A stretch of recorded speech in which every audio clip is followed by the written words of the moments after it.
Cordiais saudações a todos. Hoje queremos compartilhar convosco Em Caminho com Jesus Ressuscitado, a experiência dos discípulos de Emaús. Não vos apresentamos todo ele, mas uma parte. Porém, vos convidamos já de antecipo em depois procurar dar uma olhada em São Lucas, capítulo 24, versículos 13 a 35, que é importante, nos faz bem, porque também nós fizemos essa experiência de caminhar com Jesus, que primeiro nos aparece desconhecido neste caminho da vida e depois conseguimos reconhecê-lo nas pessoas que estão em torno ou perto de nós. Me baseio um pouquinho na apresentação disto no manual de Quino Viscontin, Em Caminho com Jesus Risorto, da Eucaristia alla Vita, da editora Quiriniana. Bem, o companheiro de viagem desconhecido que nós sabemos que é Jesus, dentro desta narração evangélica, os dois discípulos de Emaús ainda não o reconhecem. E em breve os discípulos saberão que Jesus foi ressuscitado por Deus e elevado à glória do Senhor. Elevado à glória do Senhor, este título com o qual nós nos dirigimos a Jesus Cristo como Senhor, é um título pós-pascal.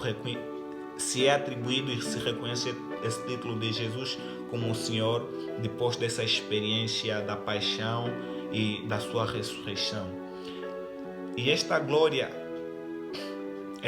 elevado à glória do Senhor, esta glória no Antigo Testamento vem expressa como, por exemplo, na expressão hebraica kavod, vem expressa kavod, e que consiste na augusta majestade de Deus na sua aliança.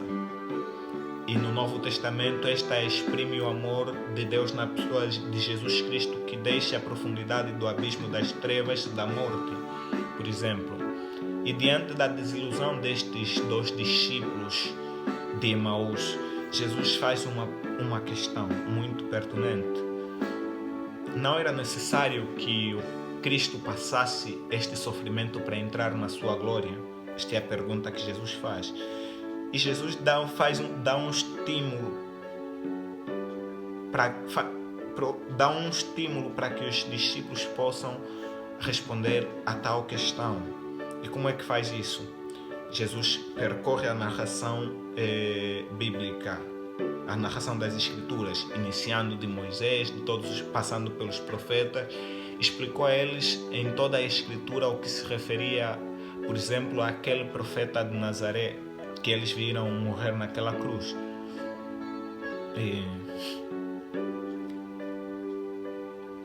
Por quê? Porque Jesus procura deixar bem claro àqueles dois discípulos de Emaús, que também a nós, que o Senhor glorioso é o mesmo Senhor que foi crucificado.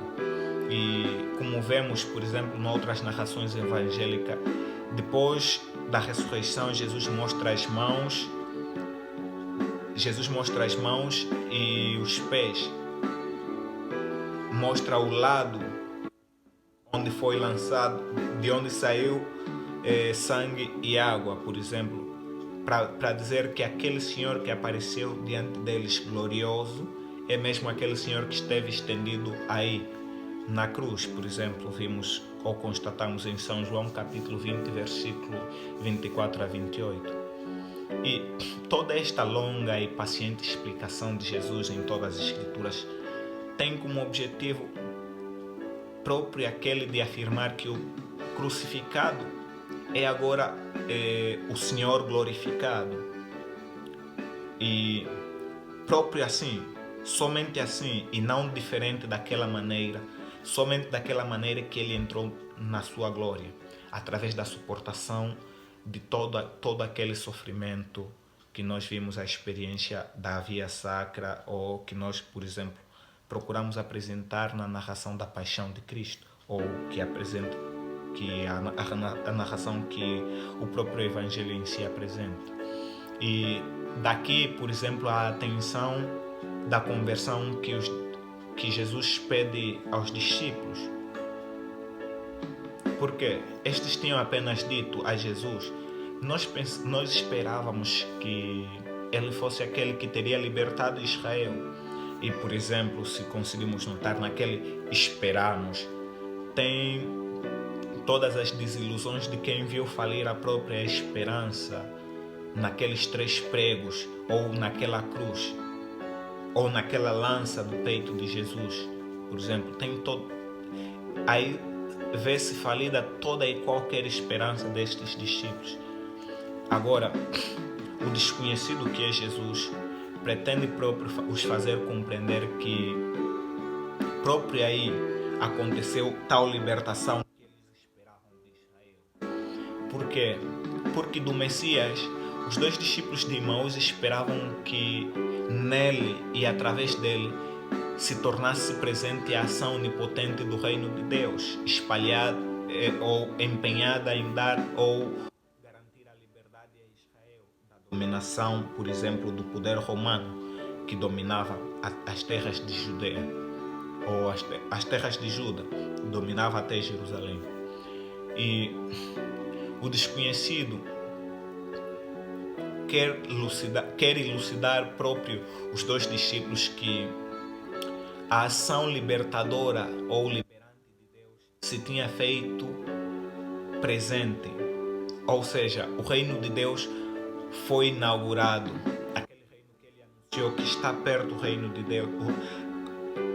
O reino de Deus está perto, arrependei-vos e acreditai no Evangelho, por exemplo. Próprio naquele evento da cruz foi inaugurado este reino que ele anunciou, ou seja, não tinha sido um falimento, mas o cumprimento do reino de Deus, ou seja, mediante o Cristo crucificado, Jesus crucificado, e não na forma de prepotência que elimina os malvados. Por exemplo, a libertação do povo de Israel.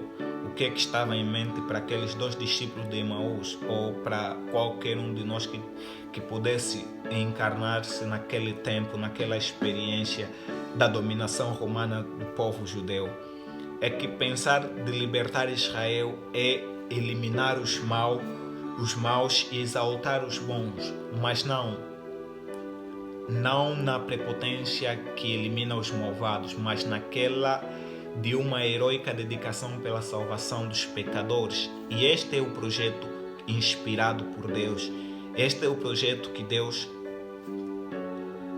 dá a Jesus e que Jesus realiza naquela cruz. É uma forma heroica porque teve de passar através de horrores,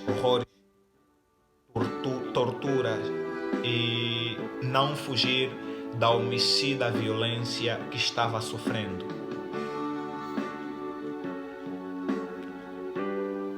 Esta e não outra maneira, é próprio esta maneira que é escolhida por Deus para vir em nosso encontro, para livrar-nos e salvar-nos, por exemplo. É assim que queria Deus, e é assim que se realizou na pessoa de Jesus Cristo.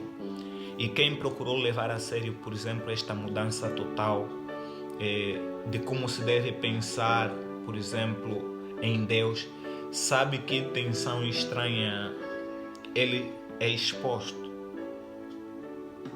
seja em questão de mente, seja em questão de alma. Por exemplo, em São Paulo, na primeira carta aos Coríntios, capítulo 1, versículo 22 a 25, diz: os judeus pedem sinais e os gregos andam em busca de sabedoria. Nós, porém, anunciamos Cristo crucificado, que para os judeus é escândalo, para os gentios é loucura, mas para aqueles que são chamados, tanto judeus como gregos, é Cristo, poder de Deus e sabedoria de Deus. Pois o que é loucura de Deus é mais sábio que os homens, e o que é fraqueza de Deus é mais forte que os homens.